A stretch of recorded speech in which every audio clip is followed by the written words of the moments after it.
नमस्कार दोस्तों, welcome to Orissa.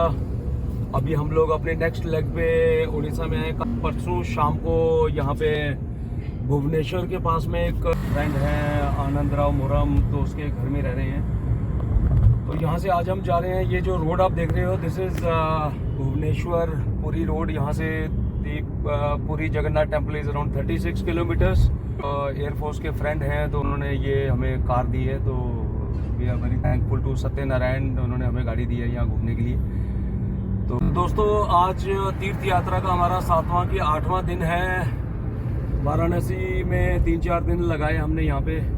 तो वहाँ पे बीच में थोड़ा सा हेल्थ इश्यूज़ वगैरह हो गए थे, हल्का हल्का पेट ख़राब हुआ था, बट अभी आई थिंक ठीक है।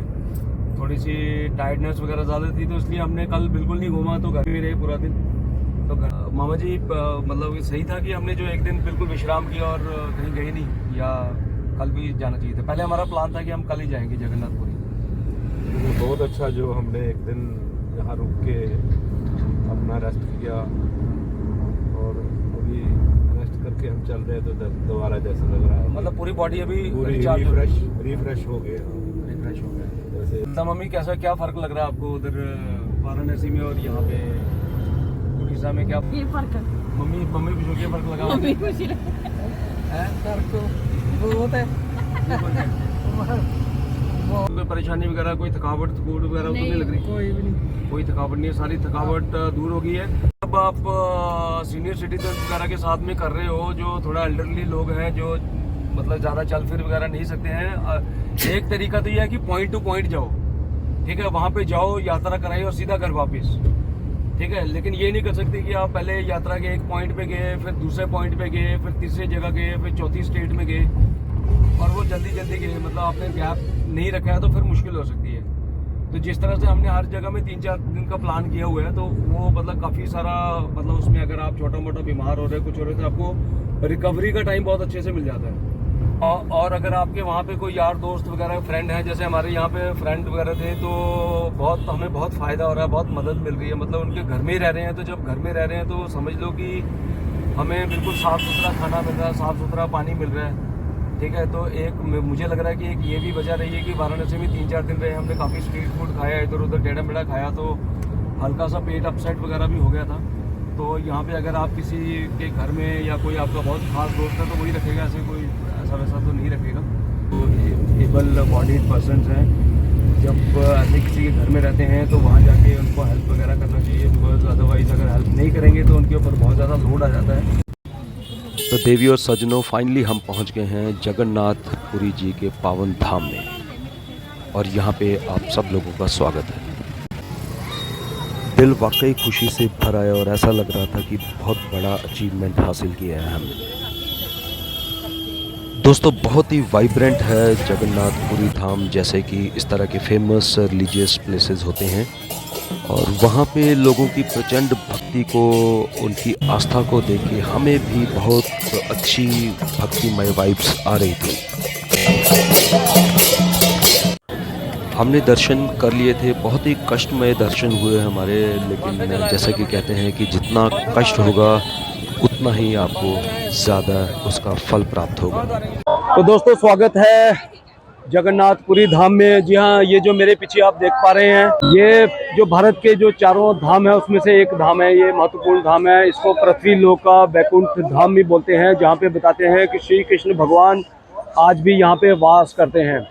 तो 4 धामों में, जैसे दक्षिण में रामेश्वरम, उत्तर में केदारनाथ बद्रीनाथ, पश्चिम में द्वारका, और पूर्व में जगन्नाथ का धाम, ये जो आप यहाँ पे देख पा रहे हैं। तो इस मंदिर में 3 मूर्तियाँ हैं। एक तो जगन्नाथ भगवान की है, जो कृष्ण भगवान जिनको बोलते हैं, यहाँ पे जगन्नाथ भगवान के इस जगन्नाथ भगवान के नाम से यहाँ मशहूर हैं, पूरे जग के पालक हैं, जग के दाता हैं। उनके साथ में उनके बड़े भाई बलराम जी की मूर्ति है, और बीच में उनकी बहन सुभद्रा जी की मूर्ति है। और बताते हैं कि जो यहाँ पे जगन्नाथ भगवान का जो मंदिर है, उसके बीच में उनका जो एक्चुअली जो कृष्ण भगवान का दिल है वो रखा गया है। उसका रीज़न ये है कि बताते हैं कि जब महाभारत काल में जब श्री कृष्ण भगवान की मृत्यु हुई थी, तो उसका संस्कार करने के लिए पांडव वगैरह गए थे, और जब उसका संस्कार कर रहे थे तो उनके पूरा शरीर 7 दिन तक जलता रहा था, लेकिन शरीर का एक अंग जिसको नाभिक अंग कई जगह बोलते हैं और कई जगह इसका हृदय का अंग बोलते हैं, वो नहीं जला था। तो उस टाइम पे फिर उन्होंने जब भगवान की स्तुति की, भगवान का ध्यान किया, तो उन्होंने बोला था कि यार मेरे ये अंग तो पूरे कई साल नहीं जलेगा, इसको आप ऐसा करो, एक लकड़ी का बॉक्स बनाओ और उसमें रख दो और इसको समुद्र में डाल दो। तो बताते हैं कि ये समुद्र का जो बॉक्स जो है तैरता तैरता जब यहाँ पे आ गया, तो यहाँ पे राजा इंद्रद्युम्न जो मैंने बताया, उस राजा ने इस मंदिर की 12वीं शताब्दी में इसकी यहाँ पे स्थापना की। एक ऐसी मान्यता है कि अगर आप यहाँ पे लगातार 3 दिन और 3 रात में यहाँ पे रुकते हैं तो यहाँ पे आपको परम मुक्ति की प्राप्ति होती है। बहुत ही पवित्र और पावन धरती है। जब यहाँ पे आप आते हो तो आपको इस तरह का एहसास होता है। देखिए किस तरह की भीड़ है यहाँ पे। कार्तिक महीना चल रहा है और इस महीने में खास महत्व है। यहाँ बहुत ज़्यादा रश है, मतलब अगर आप आओगे तो यहाँ पे आपको कम से कम 4 से 5 घंटे लगेंगे लाइन में लग के, आपको जब तक दर्शन होता है। तो things are not very well organised over here. यहाँ पे since it is, I think it is not under the command of any government authority, तो things are pretty disorganised. I mean हर एक चीज़ के लिए आपको, कुछ भी चीज़ के लिए पता नहीं चलता। आपको या तो आपके साथ में गाइड चाहिए, अगर आपने पूरी लाइन में लगाना तो बहुत टाइम लगेगा। अगर साइड से कहीं से निकलना है तो then you have to pay something extra to police guys और टू द प्रीस्ट। तो वैसे कर, इनफैक्ट ये सिंह द्वारम है, यहाँ से सभी लोगों को एंट्री यहाँ से सिंह द्वारम से मिलती है। और सिंह द्वारम की एक ब्यूटी ये भी है कि यहाँ से के बाहर जब आप खड़े होते हैं तो यहाँ पे समुद्र की आवाज़ सुनाई पड़ती है, और जैसे ही the moment you enter inside तो बिल्कुल शांत हो जाता है। ऊपर जो मंदिर के ऊपर जो आपको जो ब्लू वाला चक्र दिखाई पड़ रहा है, वो बताते हैं कि अष्ट धातु से बना है और उसके ऊपर कोई भी परिंदा पक्षी वगैरह नहीं जाते हैं। बताते हैं कि जो गरुड़ जो पक्षी है वो उस मंदिर की रक्षा करते हैं, कोई भी पक्षी नहीं जाता है। बताते हैं कुछ इलेक्ट्रोमैग्नेटिक रेज वगैरह यहाँ से होती हैं।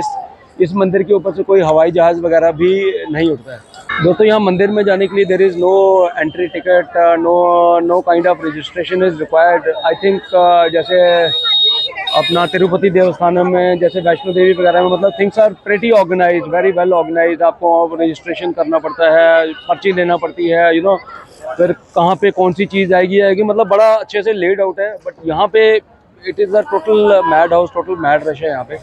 तो आपको मतलब किसी से पूछ के वैसे करके वहाँ पे जाना पड़ता है।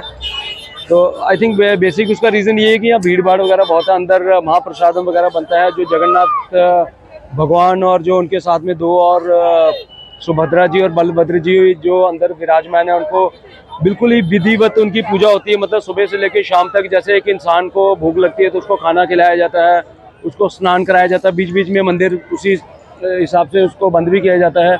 उनको समय समय से भोग लगाए जाते हैं। डेली आई थिंक उनको 18 प्रकार के भोग लगाए जाते हैं, और जब कोई खास मौके होते हैं तो उनको 56 तरह के भोग वगैरह लगाए जाते हैं। This is Jagannathpuri for you. ये साइड में मंदिर है जगन्नाथपुरी जी का, और ये रोड जो कॉरिडोर खुला रोड आपको दिखाई पड़ रहा है, ये सीधा जाता है। और यहाँ से तकरीबन 3 किलोमीटर की दूरी पे गुंडीचा महल है, जहाँ पे 9 दिन के लिए भगवान जगन्नाथ समझ लो कि एक हॉलीडे पे जाते हैं, और वहाँ पे अपने भाई और बहन, बड़े भाई और बहन के साथ में 9 दिन के लिए आषाढ़ महीने में, जो कि जून जुलाई में पड़ता है, यहाँ से उनकी यात्रा निकलती है। ये जगह देखिए किस तरह की रौनक है यहाँ पे, किस तरह का भीड़ है। मतलब एक बहुत ही अद्भुत तरह की यहाँ पे वाइब्स आ रही है, बहुत ही स्पिरिचुअल जगह लगती है। जैसे कि मैंने आपको पहले बताया कि ये पृथ्वी लोक का बैकुंठ धाम है, मतलब कि ऐसा है कि ये स्वर्ग है। अभी मैं आई कांट से कि वेदर, मतलब कि इस तरह की फील, स्वर्ग वाली फील तो मुझे पता नहीं है एक्चुअल में कैसी होती है कि पृथ्वी लोक की फील आ रही है, बट ऐसे इसकी मान्यता है कि ये स्वर्ग लोक के समान है। ये जगह पे आना एक मतलब कि एक हिंदू धर्म में माना जाता है कि बहुत बड़ा एक तीर्थ स्थान है, और हर एक इंसान की ये चाहत रहती है कि मैं चारों धाम की यात्रा जो है, मरने से पहले, मृत्यु से पहले मैं चारों धाम की यात्रा पूरे करेंगे तो उसको 100% श्योर शॉट ऐसे बोलते हैं कि उसको स्वर्ग की प्राप्ति होती है। जगन्नाथपुरी धाम से कोणार्क सन टेम्पल की तरफ जाते हुए बीच रास्ते में हमने समुद्र की लहरों का नज़ारा भी लिया। So guys, this is the Konark temple, sun temple as you call it. Chariot के फॉर्म में ये बना हो, बट बहुत ही विशालकाय है।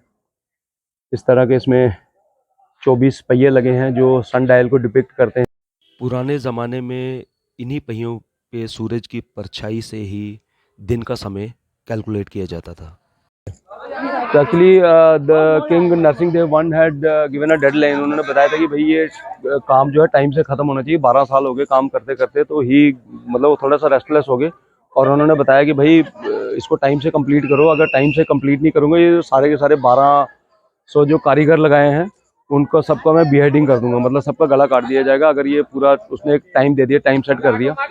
तो बीच में पूरा मंदिर वगैरह पूरा तैयार था। जो ऊपर का डोम था, जो ऊपर एक स्ट्रक्चर जो उन्होंने ऊपर उठाना था, तो वो नहीं हो पा रहा था। तो that was difficult, getting difficult. तो उसको करने के लिए फिर वो बाद में एक कहानी आती है कि जो वहाँ के जो बिशु महाराज, जो वहाँ के हेड मिस्त्री और हेड आर्किटेक्ट थे, तो उनके साथ में एक 12 साल का लड़का आया मिलने के लिए, एंड ही टोल्ड हिम कि he is his son, and he was surprised because वो 12 साल से वहीं पे दिन रात काम कर रहे थे। उनको नहीं पता था ये उनका बच्चा है।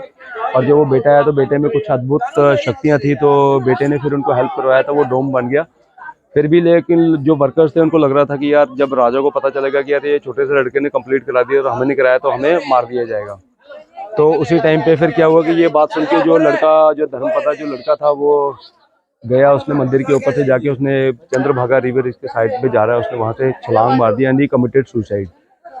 और उसके बाद से बताते हैं कि यहाँ पे there has never been an idol नहीं रखा गया और यहाँ पे कभी पूजा नहीं हुई, क्योंकि ये मंदिर उस हिसाब से देखा जाए तो, क्योंकि एक लोग ने आत्महत्या कर ली, तो उस वजह से एक तो जो 1200 लोग थे उनका जान बच गई, और दूसरा यहाँ पे जो है इस मंदिर में कभी पूजा नहीं। तो ये टेम्पल चैरियट है, ये रथ है, रथ के आकार आकृति का बना हुआ, बहुत बड़ा, बहुत विशाल है ये। तो काफ़ी पॉपुलर जगह है कोणार्क। तो जब आप पूरी जगन्नाथ वगैरह के दर्शन करने आए तो वहाँ से तकरीबन 30-40 किलोमीटर की दूरी पे है ये। काफ़ी अच्छी कार्विंग वगैरह की हुई है, और काफ़ी सारा ऊपर से मंदिर वगैरह डैमेज भी है। तो mostly it is in ruins, ऊपर टॉप वाला portion it is in ruins. तो जो आयरन प्लेट्स वगैरह लगाए तो उन्होंने धीरे धीरे करके, आई डोंट नो उसका मैग्नेटिक फील्ड खत्म हो गया होगा, क्या हो गया, तो over a period of time भी अभी थोड़ा खत्म होता जा रहा है। और UNESCO I think they are trying to जो स्ट्रक्चर्स वगैरह हैं इसमें कोई प्लास्टिक मटेरियल नहीं लगा है, बताते हैं। बीच में कुछ आयरन की प्लेट्स लगाई हैं, इंटरलॉकिंग प्लेट्स लगाई हैं, उससे इनको बाइंड किया है। और सेंट्रल स्ट्रक्चर में एक कोई बड़ा पावरफुल सा मैग्नेट, जो 5 टन का मैग्नेट कोई रखा है, जिस वजह से बाउंड रहता है ये। लेकिन ऊपर से काफ़ी पिछली वाली साइड से काफ़ी डैमेज वगैरह हो गया अंदर से। Konark temple is also the official logo of the Odisha government. This temple is huge and you must come here when you come to visit Jagannath Puri. Ladies and gentlemen, presently we are in Chilka lake. यहाँ पे बहुत सारे migratory birds हैं और ये peak season है। October and से लेके फरवरी तक का सीजन रहता है। यहाँ पे बहुत सारे माइग्रेटरी बर्ड्स आते हैं और बताते हैं कि Chilka lake is very vast, बहुत बड़ी है ये। बताते हैं कि there are around 150 migratory birds का वैरायटी यहाँ पे आता है। और टोटल मिला के यहाँ पे जो रेजिडेंट बर्ड्स हैं उनको टोटल मिला के अराउंड 180 किस्म के पक्षी परिंदे यहाँ पे होते हैं। गवर्नमेंट ने एक बर्ड मतलब थोड़ा प्रोटेक्टेड साइट टाइप करके बनाया हुआ है यहाँ पे, and they have the knowledge of most of the birds. इनके पास बुक वगैरह भी रहती है, and then they also carry binoculars वगैरह। तो बाइनोकुलर्स मतलब जो बर्ड लवर्स हैं ना उनके लिए पैराडाइज है। बहुत शांत जगह पे, यहाँ पे कोई भीड़ भाड़ वगैरह कोई कुछ ज़्यादा लोग नहीं है। I think we are the only one who have hired this boat और जा रहे हैं। The charges are around, he will take us around 500 rupees for 2 hours of bird watching. बीच बीच में पानी के चैनल्स बने साइड। अगर आप यहाँ पे आओ जगन्नाथपुरी में, तो this could be one of the place, specially if you are coming with senior citizens वगैरह ना, तो I think they will also love it. बिल्कुल एब्सोल्युटली पीस, काम जगह है यहाँ पे। कुछ खाने पीने वगैरह का यहाँ कुछ नहीं मिलता। अगर खाना पीना वगैरह हो तो आप थोड़ा साथ में लेके आना। और पुरी से ये कितना, कोई 50 किलोमीटर की दूरी पे होगा पुरी से। तो इनका नाम बता रहे लिटिल कॉर्मोरेंट है, ये यहाँ पे रह रहे हैं। तो देखिए टेटिलिडी बोलते हैं हमारी साइड में उसको। टेटिलिडी इज ऑल्सो हेयर, तो in Dogri it is called टेटिलिडी। ट्रे जो करती है ना, did I do it. I don't think कि किसी एक जगह पे इतनी तरह की पक्षियों की प्रजातियाँ आपको मिलेंगी। एक बर्ड होता है आर्कटिक टर्न, अभी मैं पढ़ रहा था यहाँ पे, तो बताते हैं कि वो यहाँ पे तो नहीं आता, वो आर्कटिक टर्न बोलते हैं उसको, TERN टर्न। ठीक है, टर्न और भी किस्म के होते हैं। तो Arctic tern is a bird जो हर साल जो 90,000 किलोमीटर की यात्रा तय करते हैं। Imagine 90,000 kilometres. माइग्रेटरी बर्ड है वो, पतले पतले, क्योंकि इतने दूर से आते हैं वो, तो थोड़े से लीन एंड थिन है वो। तो that's why they are able to travel so much. और बाकी जो यहाँ के जो लोकल रेजिडेंट बर्ड है वो थोड़े लाउज टाइप दिख रहे हैं, मतलब लाउज टाइप मतलब यहीं रहते हैं वो, तो उनको ज़्यादा एक्सरसाइज वगैरह, ज़्यादा ट्रैवल वगैरह नहीं करना पड़ता है। पहले हम सोच रहे थे कि यहाँ पे आए कि नहीं आए, आई थिंक हमने अच्छा किया कि यहाँ पे आ गए। स्वर्ग की तरह आनंद मिल रहा है, ऐसा लग रहा है स्वर्ग में विचरण कर रहे हैं यहाँ पे। कहीं कुछ नहीं है आसपास में, कोई दुकान, कोई चाय शाय वगैरह कुछ नहीं है यहाँ पे। हाँ, मज़ा आ रहा है। पानी की बोतल वगैरह आप साथ में लेके आ सकते हैं। यहाँ पे आके ठीक किया, या कोई मंदिर शंदिर वगैरह जाना चाहिए था? है मामा जी, मंदिर जाना चाहिए था, इधर नहीं आना चाहिए था? ये भी मंदिर ही है, ये भी मंदिर ही है मामी? ये मंदिर जाना देखने ये को पक्की है मंदिर। मंदिर भी देख देख के थक गए अभी, कितने मंदिर। नदी मिले सागर में, सागर मिले कौन से जल में, कोई जाने ना हरता। कौन सा ये? कैस्पियन टर्न, ये कौन सा है, कहाँ पे है?